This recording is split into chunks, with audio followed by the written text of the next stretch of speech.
నేను egg curry process చూపించాను కదా! సో, చాలా మందికి నచ్చింది. అండ్ అలాగే మీరు కూడా ట్రై చేయండి. ట్రై చేసి ఎలా వచ్చిందో కామెంట్స్‌లో షేర్ చేసుకోండి. ఇంకా అంత మంచిగా ఎగ్ కర్రీ చేసుకున్నప్పుడు దానికి కాంబినేషన్‌లో సంగటి చేసుకుంటే అదిరిపోతుంది. అండ్ సంగటికి, రైస్‌కి సూపర్ ఉంటుంది. బట్ ఎప్పుడు రైసే తింటాం కాబట్టి ఇంక ఈరోజైతే సంగటి ప్రిపేర్ చేస్తూ ఉన్నా. అండ్ మళ్ళీ ఖచ్చితంగా పెడతారు. సంగటి ఎలా ప్రిపేర్ చేస్తారో కామెంట్స్‌లో షేర్ చేయండి అని చెప్పేసి నేను చాలా షార్ట్ వీడియోస్ పెట్టాను, లాంగ్ వీడియో పెట్టాను. షార్ట్ వీడియోలో కూడా ఉంటుంది. ఎలా చేయాలని చెప్పేసి చూసేసేయండి.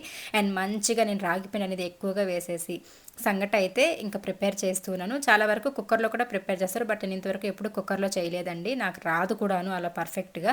ఇలా పాత్రలో చేసేదే నాకు పర్ఫెక్ట్‌గా వస్తుంది. అండ్ మంచిగా గనక మనం కొంచెం నెయ్యి అప్లై చేసుకొని ముద్దలు పట్టుకున్నాం అనుకోండి, ఆహా! తింటుంటే ఉంటది నా సామిరంగా అంత బావుంటుంది.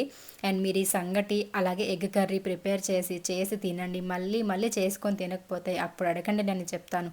ఎంత బావుంటదో తెలుసా? ఫేవరెట్ అయిపోతారు మీరైతే ఈ కాంబినేషన్‌కి.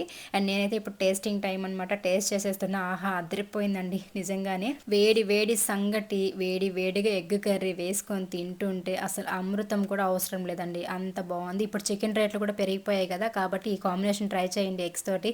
ప్రోటీన్స్ కూడా మంచిగా అందుతాయి. అండ్ ఎగ్ కూడా చూసారు కదా! మంచిగా బాయిల్ అయిపోయింది. మిడిల్‌లో కూడా మనకి ఎల్లో కూడా మంచిగా కుక్ అయింది. అండ్ నీకు ఈ వీడియో ఎలా అనిపించింది? నచ్చిందా? అయితే ఖచ్చితంగా లైక్ ఇవ్వాల్సిందే. ఇచ్చేసేయండి. బాయ్.